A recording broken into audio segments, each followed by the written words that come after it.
All right, thank you so much for the introduction. I'm the co-founder and CEO of Krew. So traveling intercity today is extremely uncomfortable, slow, and inconvenient today. And some of the only solutions that are affordable include buses such as the Megabus and Greyhound. So suffice it to say, the innovation curve in the intercity travel industry is dormant, or I like to say it's dead. But so if, let's say, Paul wants to travel from Dallas to Austin, and he's a little bit sensitive to price, let's go through a typical user case. Well, Paul wants to go from Dallas to Austin. In the bus experience, first he has to actually book his ticket.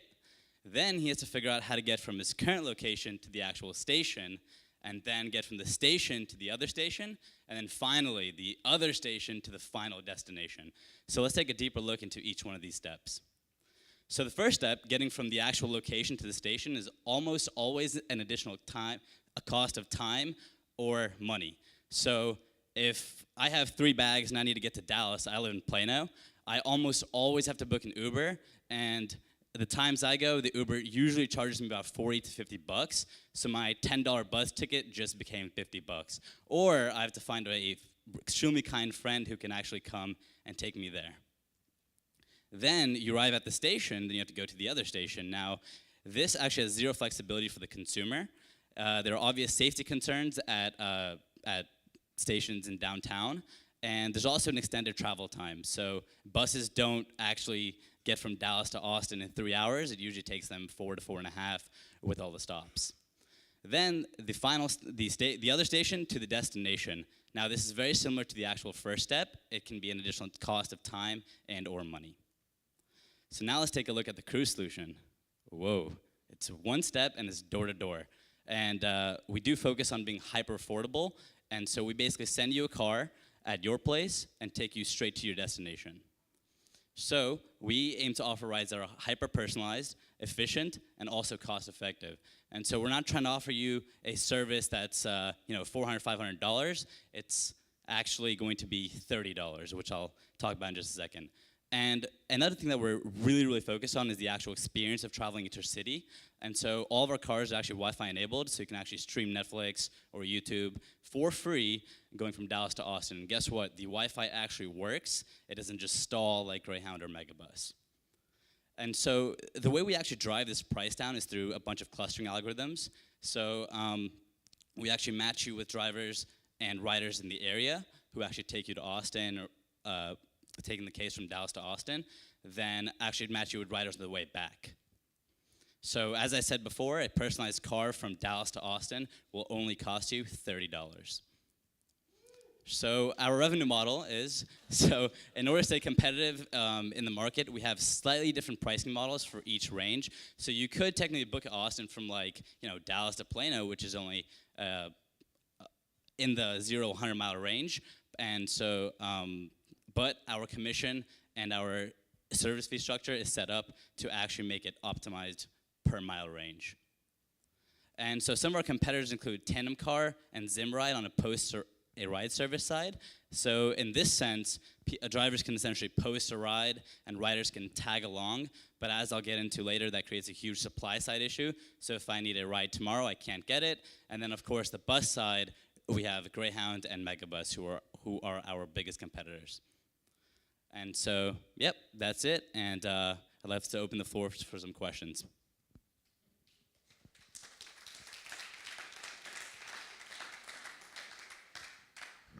I've never had all of my speakers finish early. This is crazy. Okay, hey, so on the questions, I have two favors to ask. One, please make sure you have the microphone up close to your mouth, because even though everyone else can hear you if it's out here, our sound guys won't be able to for the video.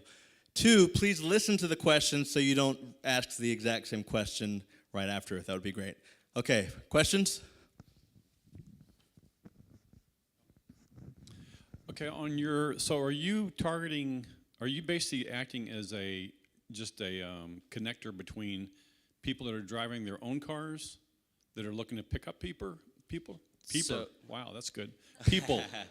You can pick up peepers too, but I don't know. Right. So so as I talked about here, that's actually what our competitors are doing, like Tandem Car and Zimride. So the benefit of actually doing that is that you can offer super affordable rides, but you can't really control the experience. And at Krew, we call this the lazy solution because it's really, really easy to implement. But we're going a step further, and we're bringing an Uber-like structure, so essentially drivers actually sign on to our platform, and that allows us to include things like Wi-Fi and blankets in our cars. And then we're connecting you with local riders and drivers, so they take you on the way back, and then the driver can service a customer's going from like Austin back to Dallas. And so let's say if 3 people go from here and 3 people go from here, you split the overhead cost between 6 total people. And so that's how we're driving the cost down and staying competitive. Yeah, it's too close. So 2 questions. What kind of security features do you have so I'm not riding with a mass murderer?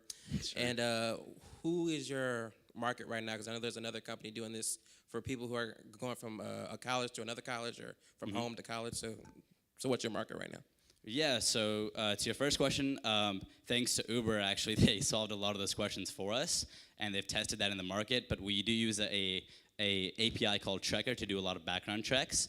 And so every single driver that comes on board is background checked, which if you do have a post-a-ride type model, a lot of those drivers aren't background checked because the actual platform would never make their money back.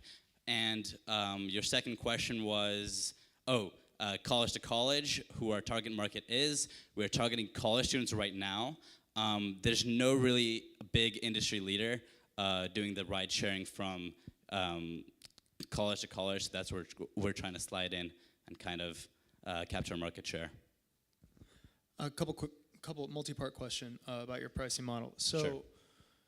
I'm going to sign up to drive in a particular period of time as a driver. Sure. And your goal, I'm assuming, is going to be to have a minimum of 3 people per Roughly. trip to Austin. Correct. Mm-hmm. Okay. So at the commission rate that you're describing, I'm going to go from Dallas to Austin. Correct. Let's call it 3.5 hours. Sure. Right? But then I'm also going to drop off each rider at their choice of destination. Help me walk through what that pricing looks like if one rider needs to be dropped off in the northwest corner, southeast corner.